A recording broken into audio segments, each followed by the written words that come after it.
नमस्कार, बहुत बहुत स्वागत है आप सभी दर्शकों का देश न्यूज के खास कार्यक्रम प्रेस वार्ता जिसमें हम आपको बताते हैं देश दुनिया की तमाम बड़ी अपडेट, तमाम बड़ी खबर। ऐसी कौन सी खबर कौन से राज्यों से बड़ी है और कौन सी खबरें सुर्खियों में और अखबारों में हेडलाइंस बन रही है। हमारे साथ आज हमारे मेहमान जुड़ चुके हैं। हमारे पास उत्तराखंड से सुनीता जी जुड़ चुकी हैं। हमारे पास सुनीता जी हमारे साथ हिमाचल प्रदेश से जुड़ चुकी हैं। ज्ञानेश जी हमारे साथ जुड़ चुके हैं उत्तर प्रदेश से। ज्ञानेश जी, बहुत बहुत स्वागत है आप दोनों का हमारे खास कार्यक्रम प्रेस वार्ता में। हम सीधे चलेंगे हिमाचल प्रदेश की और। सुनीता जी, हिमाचल प्रदेश की तमाम अपडेट, तमाम बड़ी खबर, तमाम बड़ी जानकारी हमारे दर्शकों को बताएं। जी, लोकसभा चुनाव के लिए मुख्यमंत्री सुखविंदर सिंह सुक्खू ने बताया कि उन्होंने कांग्रेस के जो सर्वे के आधार पर जो है लोकसभा चुनाव को जो है वो टिकट देगी। वही टिकट के लिए जो आवेदन मांगे गए हैं और वही जो आवेदन होगी उनके आधार पर जो छटनी होगी, जो जिताऊ नेता है उनके ऊपर जो है वही लोग जो है वो मैदान में उतारे जाएंगे। वही हाईकमान को जब छटनी हो जाएगी उसके बाद जो हाईकमान को जो भेजा जाएगा, उसके बाद जो चारों लोकसभा सीटें हैं उनके लिए कांग्रेस तय करेगी कि क्या क्या नियम है और किन्हें किन्हें टिकट देनी है। वहीं सीएम जो सुखविंदर सिंह सुक्खू बद्दी में अभी कुछ दिन पहले 6 दिन पहले अग्निकांड हुआ था, भीषण अग्निकांड हुआ था। वही सभी लोगों के परिवारों से मिले और उनके साथ जो है वो दुख साझा किया। वही हर असंभव जो संभव सहायता है वो उन्हें पहुंचाने के जो है वो निर्देश दिए गए हैं। वही उनके साथ जो है दुख साझा किया है। वही निशा जी, हिमाचल में बारिश और बर्फबारी के बाद जो है अब जो ठंड का जो प्रकोप है वो काफी ज्यादा जो 8 जिले हैं वहाँ पे काफी ज्यादा बढ़ चुका है। वही जो तापमान है वो माइनस में चला गया है। वही सुबह और शाम जो है वो ठंड काफी ज्यादा होने से जो लोग हैं वो घरों से काफी कम बाहर निकल रहे हैं। वही जो सैलानी है वो सहायता दी जा रही है हर चीज की, जिस तरह से अलाव की सहायता दी जा रही है उन्हें। वही कुछ लोगों का जो है वो घरों से बाहर निकला, सुबह के शाम जो बाहर निकलना घरों से दुश्वार हो चुका है क्योंकि जो ठंड है वो काफी ज्यादा बढ़ चुकी है। वही कई जिलों में जो है वो धूप निकल रही है और लोग जो है वो बाजारों में जो धूप सेकते हुए काफी ज्यादा नजर आ रहे हैं। वही यदि हिमाचल में बर्फबारी से जो कारोबारी है उन्हें काफी ज्यादा रफ्तार मिली है। 70% जो है होटल के कमरे हैं जो बुक होते हुए नजर आ रहे हैं। वहीं जो पर्यटन है वो भी काफी ज्यादा खुश है क्योंकि उन्हें हर फैसिलिटी दी जा रही है। होटलों में जो चार्जिंग पॉइंट भी उन्हें दिए जा रहे हैं और गाड़ी के लिए भी उन्हें चार्जिंग पॉइंट दिए जा रहे हैं ताकि उनकी गाड़ियां भी चार्ज रहे। वही निशा जी, सोनिया गांधी के हिमाचल से राज्यसभा में जाने के जो आसार हैं वो नजर आ रहे हैं। सीएम सुखविंदर सिंह सुक्खू और प्रदेश अध्यक्ष प्रतिभा सिंह ने जो है उन्हें प्रस्ताव भेजा गया है। जी, हम उत्तराखंड की ओर चलेंगे। सुंदर बहादुर जी हमारे साथ जुड़ चुके हैं उत्तराखंड से। सुंदर बहादुर जी, उत्तराखंड की तमाम अपडेट हमारे दर्शकों को बताएं।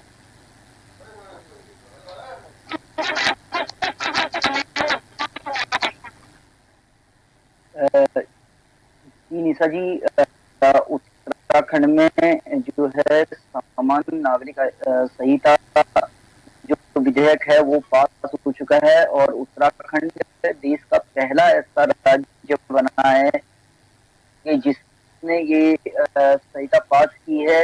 और सीधे चलेंगे हम उत्तर प्रदेश की ओर। उत्तराखंड से हमारे साथ सुंदर बहादुर जी जुड़े हैं पर तकनीकी समस्या के कारण उनकी बात हमारे दर्शकों तक नहीं पहुंच पाएगी। उत्तर प्रदेश से ज्ञानेश जी, तमाम बड़ी अपडेट हमारे दर्शकों को बताएं। निशा, सबसे पहले मैं बताऊंगा कि उत्तर प्रदेश में जो विधानसभा सत्र चल रहा है और ये विधानसभा का सत्र जो आज 6वां दिन है। कल जो विधानसभा में योगी आदित्यनाथ थे, वहीं अखिलेश यादव जो समाजवादी पार्टी के राष्ट्रीय अध्यक्ष और मुख्यमंत्री, पूर्व मुख्यमंत्री रह चुके हैं, उन्होंने यूपी विधानसभा में जो नेता विरोधी दल है और उन्होंने जो कल बहुत सी चीजें कही हैं विधानसभा सत्र के दौरान। उन्होंने कहा कि जो डॉक्यूमेंट सदन में राज्यपाल द्वारा पेश किया गया है वो जैसा सरकार ने कहा वैसा ही पेश किया गया है, उसमें कोई फेरबदल नहीं है। उन्होंने बताया कि जो सरकार $1 ट्रिलियन इकोनॉमी की बात करती है वो 1 बिलियन असद की बात कहकर भी 1 ट्रिलियन तक नहीं पहुंच सके। तो कहीं ना कहीं विधानसभा में जो बातें उन्हें झूठी है, अखिलेश यादव का कहना है। आपको बताऊं कि लोक लाज जो कहे, उन्होंने कहा लोक लाज जो है वो लोक लाज से चलता है जी।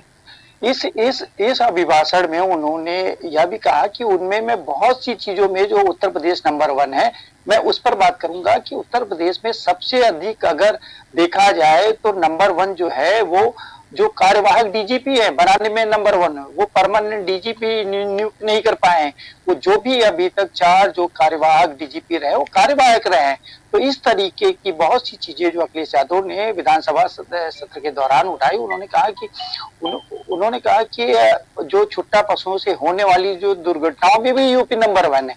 वहीं बात करें तो रोजगार मांगने पर लाठी बरसाने में भी नंबर 1 है यूपी, और बताया कि लगी लगाई नौकरी छीनने भी नंबर 1 है। तो इस तरीके से बहुत से आरोप जो है कहीं ना कहीं जो अखिलेश यादव ने भारतीय जनता पार्टी विधानसभा सत्र के दौरान लगाए। उन्होंने कहा भू माफियाओं को सत्ता संरक्षण में नंबर 1 है, और पीडीओ को लगातार जो प्रताड़ित करने में भी नंबर 1 है, अपने मुकदमों को हटाने में नंबर 1 है। तो इस तरीके से बहुत सी चीजें हैं जो अखिलेश यादव जो है वो कहीं ना कहीं उन्होंने विधानसभा सत्र के दौरान कही। जो कि उन्होंने यह भी कहा कि जो नेता विरोधी दल है अखिलेश यादव, उन्होंने ये सारी चीजें कही। वहीं उन्होंने कहा कि एक दिन में 2 पुल बनते हैं, ऐसा अभिभाषण डॉक्यूमेंट में कहा गया है। सरकार बताए कौन सी एक नई किसान मंडी बनाई, एग्रीकल्चर का मिला पैसा कहाँ गया है। तो सेना की जो पक्की पेंशन वाली नौकरी हमारे गांव की अर्थव्यवस्था की रीढ़ थी, खेती किसानी अब आधे रह गए हैं, और किसान जो सम्मान निधि में किसानों की संख्या घटाई जा रही है। इसी किसान सम्मान निधि से ही आय दोगुनी हो जाएगी। तो जो सरकार नौकरी देने की बात कहती थी, अग्निवीर जैसी व्यवस्था लागू कर रही है, उत्तर प्रदेश इससे सबसे ज्यादा प्रभावित हुआ है। और सेना जो है 70,000 जवान हर वर्ष भर्ती होते थे, ये जानबूझकर किया गया है। तो इससे पीडीए के जो लोगों को खुशहाली ना मिले, तो कहीं ना कहीं जो 70,000 की जगह अब जो है वो 40,000 भर्ती होगी, और 35,000 जो युवा 4 साल बाद निकाल दिए जाएंगे। एक अग्निवीर शहीद हुआ है, कोई नेता नहीं पहुंचा है। तो नेताजी ने यह भी फैसला किया था कि शहीद फौजी को सम्मान के साथ में घर भेजा जाएगा। जी।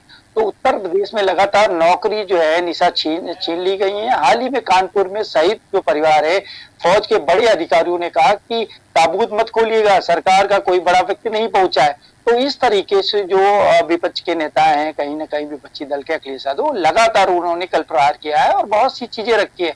उन्होंने उत्तर प्रदेश सरकार के शहीद से कोई सरकार का व्यक्ति मिलने नहीं जाता है। मैं पूछना चाहता हूं कि कोई अग्निवीर शहीद को सरकार सम्मान देने का कार्य करेगी या नहीं, क्योंकि अगर उनके घर कोई नहीं जा रहा है तो कहीं ना कहीं उनको सम्मान नहीं दिया जा रहा है। उन्होंने यह भी कहा कि बिना सबको साथ लाए विकास संभव नहीं है, इसके लिए सामाजिक न्याय करना होगा, इसके लिए जातिगत जो है जनगणना भी जरूरी है। वहीं बता दूं कि लगभग उन्होंने कहा 40 लाख करोड़ निवेश से रोजगार नौकरी की बात करती है सरकार। ये बताए कि कितनी नौकरी रोजगार दिए हैं अभी तक। वो केवल अखबारों में और कागजों में बात करते हैं, हालांकि हकीकत में ऐसा कुछ नहीं है। जो उत्तर प्रदेश का युवा है वो कहीं ना कहीं बेरोजगार है। जो उद्योगपति है यहाँ आए वो अन्य प्रदेशों में ऐसे, उन्होंने कहा कि हमारी प्राथमिकता निवेश वहां करेंगे, जब वहां निवेश होगा तो आपके यहाँ कब होगा। तो इस तरीके की बहुत सी चीजें जो अखिलेश यादव ने कहा। उन्होंने कहा एयरपोर्ट पर बन रहे मुआवजा मिलना चाहिए। तो कहीं ना कहीं जो सरकार किसानों को मुआवजा क्यों नहीं देती है, 500 हेक्टेयर जमीन ले रहे हैं और जो सर्किल रेट बिना बढ़ाए, ये चित्रकूट का मामला है। लखनऊ में भी दिल्ली की तर्ज पर एक एयरपोर्ट के बगल सिटी बनाएंगे जिसमें 5 स्टार होटल वगैरह होंगे। तो अगर आप कोई बड़ा कार्य करने जा रहे हैं तो किसानों का शोषण क्यों? अयोध्या से रामपथ निर्माण में बड़े तौर पर मुआवजा, धांधली हुई, मुआवजा नहीं दिया गया। एयरपोर्ट किसानों को कोई मुआवजे नहीं दिया। तो अयोध्या से ज्यादा जमीन का घोरक धंधा कहीं नहीं है। तो इस तरीके से अखिलेश यादव ने बहुत सी चीजें कही हैं, जो कि उनका ये भी कहना है कि जो क्राइम में उत्तर प्रदेश नंबर 1 है। क्राइम पर आपका जीरो टॉलरेंस, जीरो हो गया है। हर थाने में करप्शन है, लूट है। सरकार जो है कहीं ना कहीं सोलर को लेकर बहुत काम करना चाहती है, लेकिन मैं हमेशा कहता हूं अभी तक सरकार ने कोई थर्मल पावर प्रोजेक्ट नहीं लगाया। जो लगे हैं वो समाजवादियों ने किया। तो इस तरीके से जो विधानसभा का सत्र है, लगातार एक पक्ष और विपक्ष दोनों पर जो है लगातार अपनी बातों को रख रहे हैं। अब बताऊं कि सीएम योगी ने विधानसभा राज्यपाल अभिभाषण पर चर्चा की। उन्होंने बताया कि नेता प्रतिपक्ष के पूरे भाषण में मैं सदन में यही सोच रहा था कि वो कब बोलेंगे, तब बोलेंगे, सदी की सबसे बड़ी घटना पर बोलेंगे, लेकिन वो तर्कों से भटकते रहे, जैसा वो कहते रहे। उन्होंने बताया कि महर्षि वेदव्यास ने प्राचीन भारत में कहा है कि भारत की ज्ञान परंपरा को विस्तार किया है। हम उनकी जयंती को गुरु पूर्णिमा के रूप में मनाते हैं। हमारे यहाँ व्याध जो व्याधीश पीठ है उनके प्रति कृतज्ञता देते हैं। तो इस तरीके से योगी आदित्यनाथ ने भी कल जो विधानसभा में बहुत सी चीजें कही। उन्होंने कहा है कि मैं बाहें उठाकर लोगों को समझा रहा हूं कि धर्म से ही अर्थ और काम की प्राप्ति होती है, लेकिन कोई मेरी सुनता ही नहीं है। ये पीड़ा 2014 से पहले देश की, 2017 से पहले प्रदेश की भी थी। 2017 से पहले नौकरी नहीं मिलती थी, बाहर किराए पर कमरे ही नहीं मिलते थे। तो इस तरीके से योगी आदित्यनाथ और जो पूर्व मुख्यमंत्री है अखिलेश यादव, उन्होंने लगातार ऐसी चर्चा की। अब हम आपको बताएंगे निशा की डीएम को, एक डीएम है जिनको गुस्सा आया, तो उन्होंने जो बिजली विभाग के जेई और एई को पुलिस से पकड़वा दिया। पूरा मामला बता दूं कि एक प्रोजेक्ट की स्वीकृति मिलने के बाद जमीन अधिग्रहण की कार्यवाही की पूरी हो चुकी है, लेकिन राष्ट्रीय राजमार्ग प्राधिकरण में अभी इस रोड पर काम शुरू नहीं हुआ था। इस मामले को लेकर जब जिलाधिकारी मानवेंद्र सिंह ने NHAI के सहायक अभियंता शांतनु कुमार के साथ ही अवर अभियंता जो मोहम्मद जावेद को कार्यालय में तलब किया, तो उन्होंने बताया कि जो है 11 बजे दोनों इंजीनियर जिलाधिकारी के कार्यालय पहुंचे। बताऊं कि ये पूरा मामला जो है कहीं न कहीं मुरादाबाद है, उत्तराखंड बॉर्डर तक पहुंचने वाले जो मुरादाबाद ठाकुरगंज जो ठाकुर द्वारा मार्ग का चौड़ीकरण प्रस्ताव मंजूर हो चुका था। 83 करोड़ की लागत से 31 किलोमीटर के दायरे में दोनों और रोड चौड़ीकरण किया जाना था।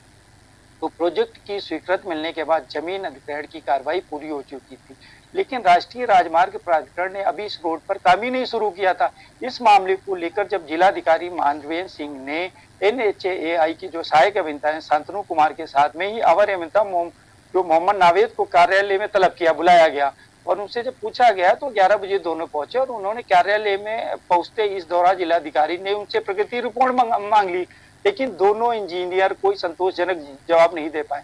अब निशा सोचिए कि जो ऐसे अधिकारी हैं, जब उच्च अधिकारी इनको संज्ञान में लेते हैं तो आखिर में 2 महीने 1.5 महीने हो रहा है और प्रगति क्या रही रिपोर्ट, इसका काम होना है। तो उन्होंने कहीं असंतोष जताया। अब सोचिए जो डीएम के बुलाने के बाद में ऐसे बिजली विभाग के भ्रष्ट अधिकारी हैं, ऐसे जेई हैं जिनको कोई काम ही नहीं है, जो रिपोर्ट ही नहीं समय पर दे पा रहे।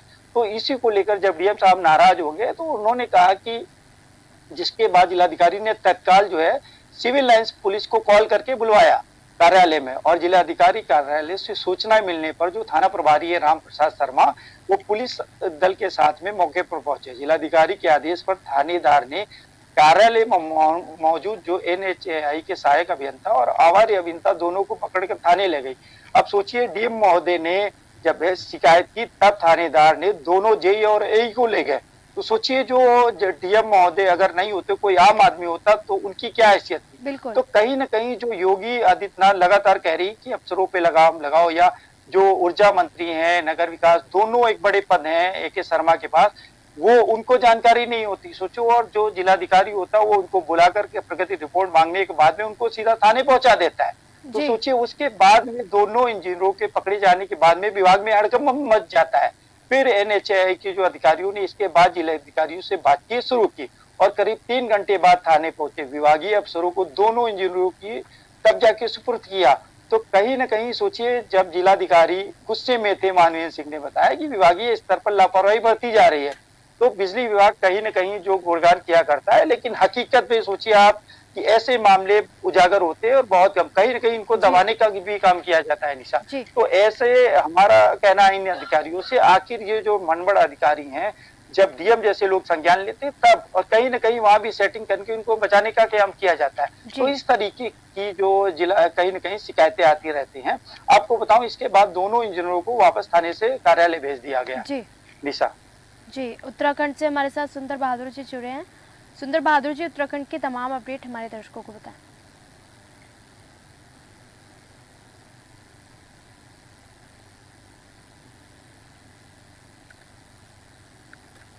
सुनीता जी, हिमाचल प्रदेश की और कोई अपडेट और कोई जानकारी जो सुर्खियों में चल रही हो?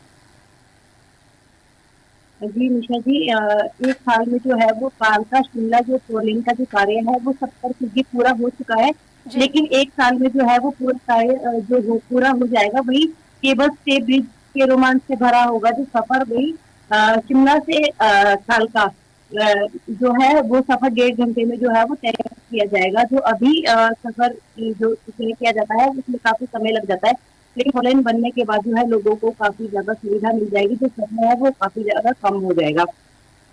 वहीं निशा जी, परफ्यूम जो फैक्ट्री में अभी कुछ दिन पहले आग लगी थी, 6 दिन पहले आग लगी थी, उसके बाद जो वहीं 2 परफ्यूम फैक्ट्री है उसके जो गोदाम है वो सील कर दिए गए हैं। जो फॉरेंसिक टीम है उन्होंने जो है वो सैंपल आगे भेज दिए हैं लेकर। वही अयोध्या के लिए जो है बजट सत्र में जो है पथ परिवहन निगम है जो बजट में जो है वो बसें चलाएगा, जो सभी औपचारिकताएं है वो पूरी कर दी गई है। वही मिड डे मील के लिए केंद्र ने 25.35 करोड़ की जो है वो तीसरी किस्त है जो वो जारी कर दी गई है। वही आयशा जी, जो दूसरी आस्था एक्सप्रेस है वही अयोध्या के लिए आज जो है वो रवाना हो चुकी है।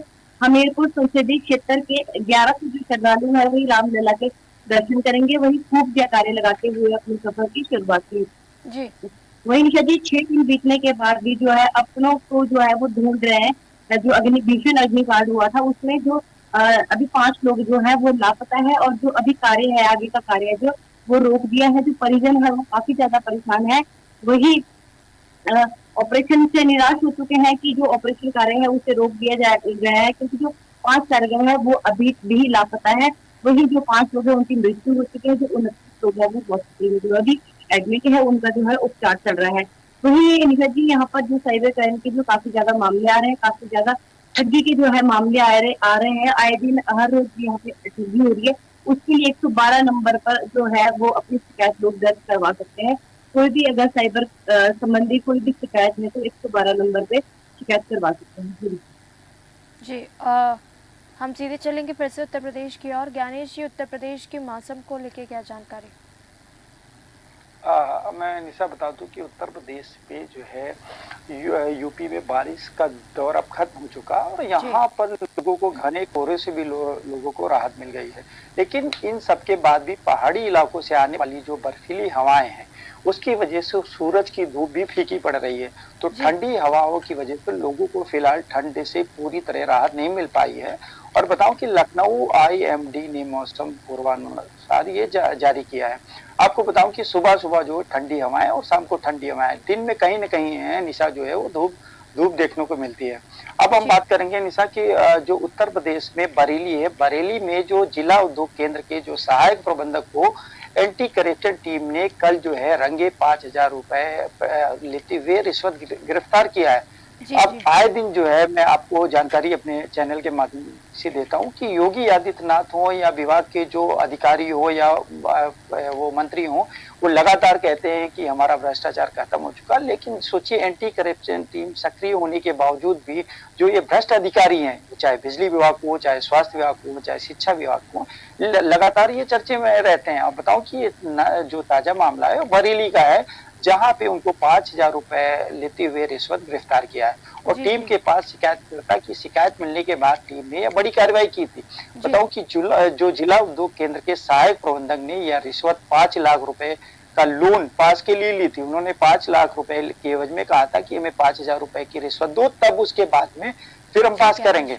तो जब इसको लेकर एंटी करप्शन के द्वारा उनको शिकायत की गई, तो जिसमें जो सहायता प्रबंधक कौशल श्रीवास्तव है, शिकायतकर्ता को सब्सिडी का 25% दिलाने के नाम पर 5,000 रुपए की रिश्वत की मांग की थी। अब हम बात करेंगे निशा की जो राजधानी लखनऊ के सटे जो बाराबंकी जिला है, वहां पे फीस ना जमा होने पर एक जो कक्षा 3 का बच्चा था उसको एग्जाम में बैठने नहीं दिया। अब आप सोचिए कि जो ऐसे विद्यालय हैं जिनके पास में इधर जो ठंड की वजह से जिनके माँ बाप थोड़ा सा पैसे की कमी से फीस नहीं जमा कर पाए, विद्यालय ने उन बच्चों को बैठने नहीं दिया। आपको बताऊं कि बाराबंकी में एक प्राइवेट स्कूल के शिक्षक ने फीस जमा न होने पर कक्षा 3 की जो छात्रों को पूरा दिन स्कूल के बाहर खड़ा कर दिया। और स्कूल प्रबंधन की प्रताड़ना से परेशान बच्ची को रो रो कर बुरा हाल हो गया। उसने बताई कि परेशान बच्ची के पिता ने थाने में तहरीर भी दिया है। उन्होंने दोषी शिक्षक के खिलाफ कार्रवाई की मांग की।